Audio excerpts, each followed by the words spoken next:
Hello, sports fans. Welcome to Spree Sports Central. Today, we're going to be going over my Week 2 NFL predictions. So last week, I had a record of 12-4. But getting into this week's rankings, kicking things off on Thursday Night Football, we have the Bills at the Dolphins. So this is an interesting game. I'm expecting this to be a good, higher-scoring game, as both teams have good offenses.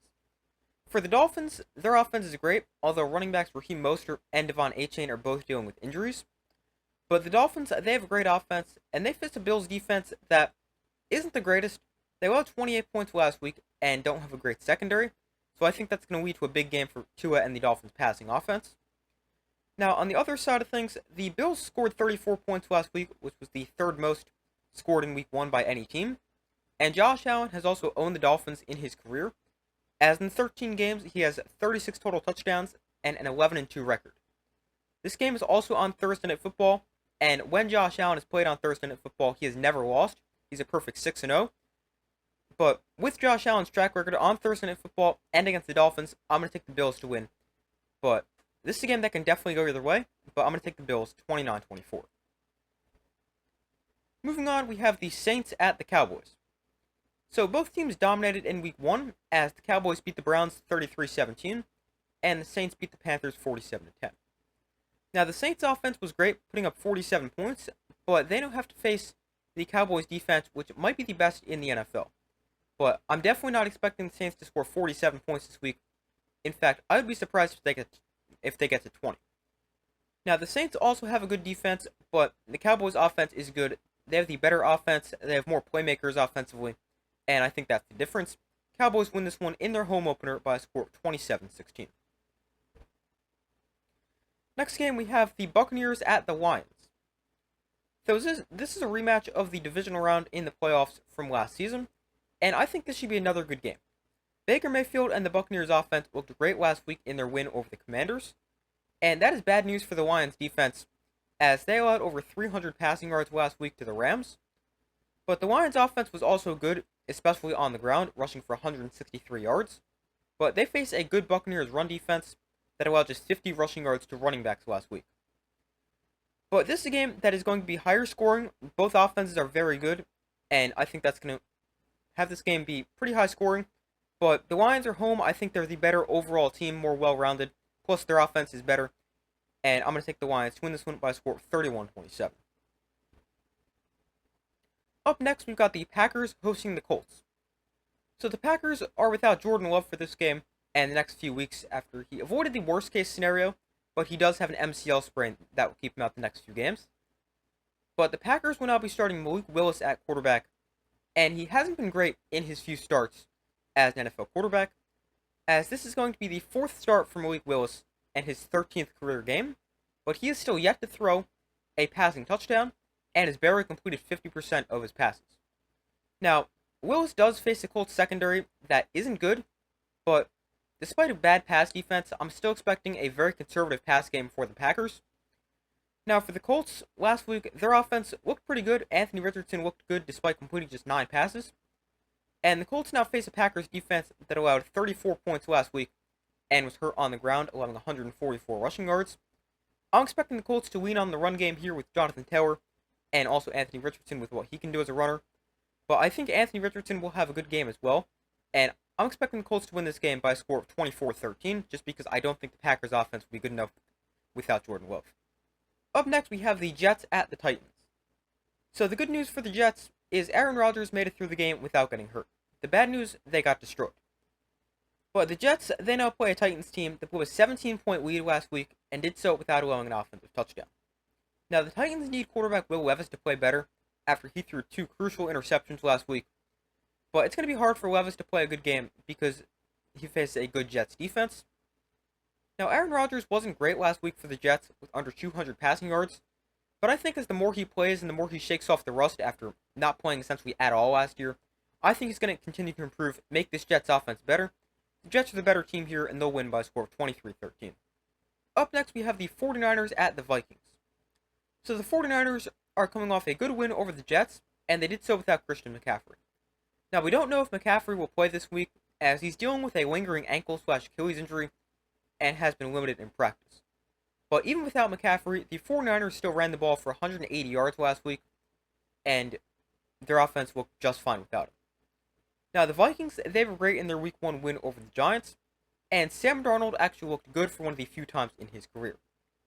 But now Sam Darnold and the Vikings offense have to face a team with an actual good defense, and Darnold will not find the type of success he found against a bad Giants secondary, and the 49ers defense is going to control this game. They're going to make Sam Darnold look like the quarterback we're used to seeing him play as, and the 49ers will win this game because of their defense. I think their offense will score a good amount as well. But 49ers win this one 28-16. Next game, we got the Seahawks at the Patriots. So the Patriots are coming off a huge upset win over the Bengals last week, and we will now see if that was a fluke or if they're actually a surprisingly good team. The Seahawks are another team with a rookie head coach who won their debut last week after they beat the Broncos. But I'm expecting this to be a lower scoring game. Both head coaches are defensive minded, and both teams have pretty good defenses. The Patriots offense really leaned on the run game last week, but I don't think that's going to work against a solid Seahawks run defense, and that forces the Patriots to throw the ball with Jacoby Brissett against a tough Seahawks defense, or secondary. So I really don't see the Patriots finding much offensive success. And then the Seahawks offense is solid, but so is the Patriots defense. But this is going to be a lower scoring defensive battle. The Seahawks are the better overall team. They're the better defense as well, and I'm going to take them in a low scoring game, 17-9. Next game, we have the Giants at the Commanders. So this is a game where I really have no idea who's going to win. The Giants looked terrible last week, losing 28-6 against the Vikings, while the Commanders also lost, dropping their game 37-20 against the Bucs. Now, the Giants' offense was absolutely atrocious last week, and they faced a bad Commanders' defense. So if the Giants are going to score, a touchdown this year, they definitely have a chance to do it this week. Now, the Commanders' offense looked decent last week, putting up 20 points, and rookie quarterback Jaden Daniels had a solid debut. And he now gets a Giants defense that is solid, but a secondary that greatly struggled last week. And they made Sam Darnold look good. But this is a game between two bad teams, and I'm going to take the Commanders to get the win, because I think the Commanders will be able to score, and if this game becomes even the slightest bit high scoring, the Giants have no chance, because they're not going to be able to score, even against a bad Commanders defense. Now, I don't think this will be a high scoring game, but I'll take the Commanders to win 18-10. Up next, we got the Panthers hosting the Chargers. So the Panthers are horrible. They're the worst team in the NFL by far, after they were demolished by the Saints 47-10 last week. And the Chargers, they beat the Raiders in their first game under Jim Harbaugh. The Chargers really leaned on the run game last week, rushing for 176 yards, and they now face a Panthers defense that allowed 180 yards on the ground. Now, I think the Chargers are going to run over the Panthers, and the Panthers offense could be a little bit better, not having to face such a tough defense, but the Panthers offense is still really bad. Chargers win easily, 27-12. Next game, we have the Browns at the Jaguars. So this is another tough game to predict. Both teams lost in Week 1. For the Jaguars, it was close. For the Browns, it wasn't. But the Browns desperately need Deshaun Watson to play better after he was terrible last week. Now, the good news, the Jaguars allowed the most passing yards in the league last week, but with how bad Deshaun Watson has been, I don't even know if that matters. Now, both teams weren't that good offensively last week, scoring just 17 points, but their defenses are solid. Now, both teams have a chance to win this game. I think the Browns have the better defense, but the Jaguars have the better offense, and I just don't really trust the Browns' offense. But this is a true coin flip for me, but I'm going to take the Jaguars to get the win. They're home. I think they'll be able to score on a tough Browns defense, and I've got the Jaguars winning this one, getting their first win of the season by a score of 22-18. Moving on, we have the Ravens hosting the Raiders. So both teams lost in Week 1. For the Raiders, they struggled to stop the run, allowing 176 rushing yards, and they now face a Ravens offense that rushed for 185 yards. This is a matchup that could decide the game right there. I think the Ravens will control this game with their run game. Now, I would like to see the Ravens use Derrick Henry more after he had just 13 carries last week. But with or without a heavy workload for Derrick Henry, the Ravens are going to run wild against the Raiders. Now, the Raiders' offense is decent, but they play a pretty good Ravens defense. Overall, the Ravens the much better team on both sides of the ball. The Ravens will win this game behind a good run game and their defense, and the Ravens win 27-14. Moving on, we have the Rams at the Cardinals. So the Rams are going to be without receiver Puka Nacua for this game, and for at least the next 4 games as he's been placed on the IR. But even without Puka Nacua, the Rams were still able to throw the ball for 304 yards last week, and they now face a Cardinals defense that isn't the greatest against the pass. The Cardinals offense was pretty good last week, and they ran the ball effectively, and that could be good for the Cardinals because the Rams did struggle to stop the run a week ago.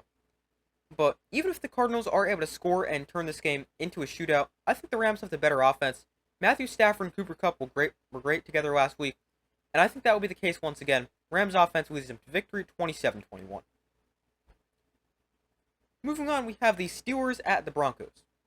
So this could have been a revenge game for Russell Wilson, but the Steelers are actually starting Justin Fields for the second straight week, as Russell Wilson is still dealing with calf injury. Now, the Steelers won last week, but didn't score a single touchdown, and instead kicked 6 field goals. Now, the Steelers' defense was a big part of their win last week, and I think they're going to have a good defensive game again, and make life tough for Broncos rookie quarterback Bo Nix. As Bo Nix didn't have the greatest debut last week, but he was okay.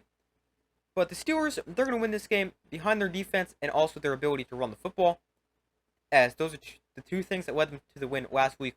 I think it'll be the same story here. I think the Steelers will score a touchdown this week, but the Steelers win this game in a close one, 20-13. Moving on, we've got the Bengals at the Chiefs. So the Bengals were terrible last week, losing to the Patriots, but despite that, this could still be a good game. The Bengals have potential to be elite, we know that. The offense was bad last week, scoring just 10 points, but the Bengals offense is going to improve. As Jamar Chase gets more involved in the offense and T. Higgins gets back healthy, although he's unlikely to play this week, but the Bengals offense is definitely going to improve. Now, the question for the Bengals this week is, can they keep up with the Chiefs offense? Because the Chiefs offense with receivers looks great, and they now face a Bengals secondary that isn't great. Now, the Bengals offense, as bad as they looked last week, even if there is improvement, I still don't think they can keep up with the Chiefs. The Chiefs are also home, and I'm going to take the Chiefs to win this one by a score of 31-23. I think the Bengals will play a lot better of a game, but it won't be good enough to get the win. Moving on to Sunday Night Football, we have the Bears at the Texans. So we will have a live watch party for this game that will start at about 8:15 Eastern Time on Sunday, so I hope to see you guys there. But this is a battle between two young quarterbacks. The Bears will be looking for a better game from first overall pick Caleb Williams, after he didn't even hit 100 passing yards last week. The good news for the Bears is the Texans' defense struggled last week, allowing 27 points and several big pass plays. So maybe that's key to having Caleb Williams have a good game.